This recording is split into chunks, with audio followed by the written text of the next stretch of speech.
أعوذ بالله من الشيطان الرجيم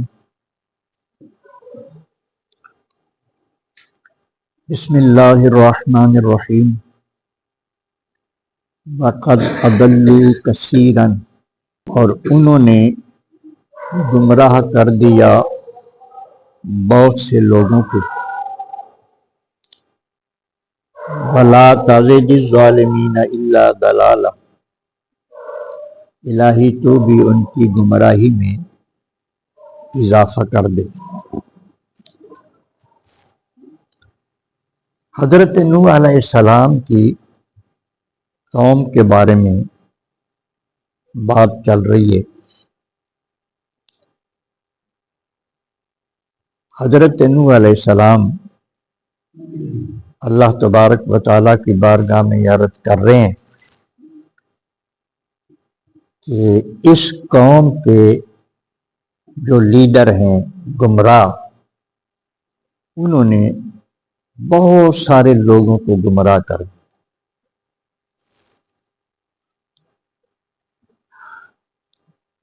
آپ نے چونکہ 950 سال تبلیغ فرمائی، بڑا لمبا عرصہ، اس کے بعد آپ کے سامنے جو نتیجہ آیا ہے اس نتیجے پہ آپ اللہ کی بارگاہ میں عرض کر رہے ہیں۔ مولا کریم اب ان کے ایمان لانے کی تو کوئی توقع نہیں ہے، اور انہوں نے بجائے اللہ کی بات ماننے کے، اللہ کے نبی کی تائید کرنے کی بجائے گمراہ لیڈروں کی تائید کی ہے، اور گمراہی کو اختیار کیا ہے۔ اب تو بھی ان کی گمراہی میں اضافہ کر۔ گمراہی میں اضافے کا مطلب یہ ہے کہ ان کا عذاب بڑھ جائے۔ انسان کے جتنے گناہ ہوتے ہیں اس کے مطابق اس کو عذاب ہوتا ہے۔ اللہ والوں کی بھی بڑی اس طرح کی روایات ملتی ہیں کہ نوجوان بعض دفعہ انہوں نے اس طرح کی بات کرنی کہ غلطی تو بندے سے ہو ہی جاتی ہے تو پھر معافی بھی مل جاتی ہے، تو کتنا کو بندہ غلط راستے پہ چل لے۔ تو اللہ والے یہ فرماتے تھے کہ بیٹا جتنا عذاب برداشت کر سکتی ہو اتنا کر لینا، اتنے گناہ کر لینا جتنا عذاب برداشت کر سکتے ہو، عذاب تو ایک لمحے کا بھی برداشت نہیں۔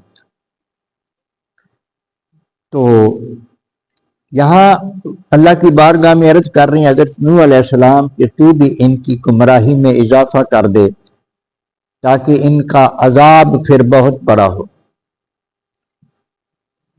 اللہ پاک ارشاد فرماتی ہیں مما خطیئاتہم اغرقوا، ان کی خطاؤں کا بدلہ، ان کے گناہوں کا بدلہ ان کو غرق کر دیا گیا۔ اللہ تبارک و تعالیٰ کے عذاب کی ایک مدت مقرر ہوتی ہے، اگر قوم نہ سمجھے تو پھر وہ عذاب جو ہے وہ آ جاتا ہے۔ اللہ پاک ارشاد فرما رہے ہیں کہ ان کے اللہ تبارک و تعالیٰ کسی پر ظلم نہیں کرتا، نہ کیے ہوئے گناہ کی اللہ پاک سزا نہیں دیتا۔ یہ جو سزا ہے، یہ جو عذاب ہے، یہ بندے کی اپنی کمائی ہوتی ہے۔ اللہ تبارک و تعالیٰ کا فضل ہوتا ہے جنت، اور عذاب سے رہائی اللہ کا فضل ہوتا ہے، لیکن وہ فضل بھی بندے کی عاجزی پر ہوتا ہے، بندے کے مانگ لینے پر ہوتا ہے۔ وہ فضل بھی اللہ تبارک و تعالیٰ کا، جب بندہ فرما برداری کرتا ہے تو اللہ کو رحم آتا ہے۔ لہذا دونوں چیزیں یہ بندے کی اپنی کمائی ہوتی۔ اللہ نے فرمایا کہ ان کو غرق کر دیا گیا۔ فَأُدْخِلُوا نَارًا، پھر ان کو آگ میں ڈال دیا گیا۔ فَلَمْ يَجِدُوا لَهُم مِّن دُونِ اللَّهِ أَنصَارًا، پھر اللہ کے سوا ان کو مدد کرنے والا کوئی نہ ملا، یعنی اللہ کے مقابلے آ کر ان کو اللہ کے عذاب سے چھڑانے والا کوئی نہ مل سکا۔ پھر جب وہ اللہ کے عذاب میں آئے، اب ایک طبقہ ہوا ہے جسے معتزلہ کہتے، کلمہ پڑھنے والوں میں سے وہ طبقہ تھا، وہ عذاب قبر کا منکر ہے۔ حالانکہ بڑے دلائل موجود ہیں عذاب قبر کے، تو یہ آیہ کریمہ جو ہے نا، یہ بھی دلالت کر رہی ہے۔ اللہ تبارک و تعالیٰ جو ارشاد فرما رہا ہے کہ ان کو غرق کر دیا گیا، سیلاب آیا وہ غرق ہو گئے، اور ساتھ ہی اللہ تبارک و تعالیٰ نے ارشاد فرمایا فَأُدْخِلُوا نَارًا، ان کو آگ میں ڈال دیا گیا۔ جنت اور دوزخ میں پہنچنا ہے دوبارہ اٹھنے کے بعد، لیکن یہ جو ان کو آگ میں ڈالا گیا ہے وہ آگ برزخی زندگی کی آگ ہے، یہ جو قبر کی زندگی نا اسی کی آگ ہے۔ نبی کریم علیہ الصلوۃ والسلام کا ارشاد ہے، قبر یا تو جنت کے باغوں میں سے باغ ہوتا ہے اور یا پھر دوزخ کے گڑھوں میں سے ایک گڑھا ہوتا ہے۔ دوزخی قبر دوزخ بن جاتی، اور جنتی کے لیے اللہ تبارک و تعالیٰ جنت کے دروازے کھول دیتا تھا۔ تو عذاب قبر کے لیے یہ دلالت کرتی ہے، کیونکہ جو معتزلہ تھے ان کا عقیدہ یہ تھا کہ جنت اور دوزخ ابھی تک پیدا ہی نہیں ہوئی، وہ تو حشر برپا ہوگا، اس کے بعد جنت بنے گی پھر دوزخ بنے گی۔ نبی کریم علیہ الصلوۃ والسلام معراج پر گئے، سیاستہ میں حدیثیں موجود ہیں، حضور نے فرمایا مجھے جنت بھی دکھائی گئی، مجھے دوزخ بھی دکھایا گیا، ہاں جی سب کچھ آپ دیکھ کے آئے۔ تو یہاں اللہ پاک ارشاد فرما رہا ہے کہ ان کو آگ میں داخل کر دیا گیا۔ تو عذاب قبر جو ہے نا یہ برحق ہے، عذاب قبر ہوگا۔ سیدہ عائشہ صدیقہ رضی اللہ تعالیٰ نے ارشاد فرماتی ہیں کہ میں نے نبی کریم علیہ الصلوۃ والسلام کو ہمیشہ دیکھا ہے کہ نماز کے بعد آپ دوزخ کے عذاب سے پناہ مانگتے تھے۔ انبیاء کو تو یہ جو ہے نا جی عذاب نام کی کوئی چیز، اس سے انبیاء کا تو تعلق ہی نہیں ہے نا، وہ پناہ اپنی امت کے لیے مانگتے۔ تو آپ کا دوزخ کی عذاب سے پناہ مانگنا بھی اس بات کی علامت ہے، نہیں قبر کے عذاب سے پناہ مانگنا بھی اس بات کی دلیل ہے کہ عذاب قبر برحق۔ اللہ اکبر۔ اور قبر کے سوالات جو ہیں ان کے حوالے سے بھی آتا ہے کہ یہاں جو حدیث نقل ہے، منقول ہے، اس میں یہ ہے کہ اللہ تبارک و تعالی فرشتوں کو بھیجتا ہے قبر میں جو آ کے بندے سے سوال کرتے ہیں، اور ایک سوال جو ہے وہ بڑا اہم ہے۔ امام بخاری نے جو اپنی بخاری میں درج کی ہے روایت، اس میں ایک سوال کا ذکر آتا ہے کہ فرشتے صرف وہ ایک ہی سوال کریں۔ دوسری حدیثوں میں دو اور سوالوں کا، من ربوں کا، تیرا رب کون ہے، ما دینوں کا، تیرا دین کیا ہے۔ رب پر بھی پورا بھروسہ اور یقین ہوگا تو بندہ بول سکے گا۔ جس کا رب پر بھروسہ ہے اس کو اپنی روزی کے لیے ہیرا پھیری کرنے کی ضرورت نہیں ہے، اس کو پتہ ہے کہ وہ رازق ہے، وہ رب ہے، وہ پالنے والا ہے، وہ پالتا ہے، روزی کے لیے ہیرا پھیری کرنے کی ضرورت نہیں۔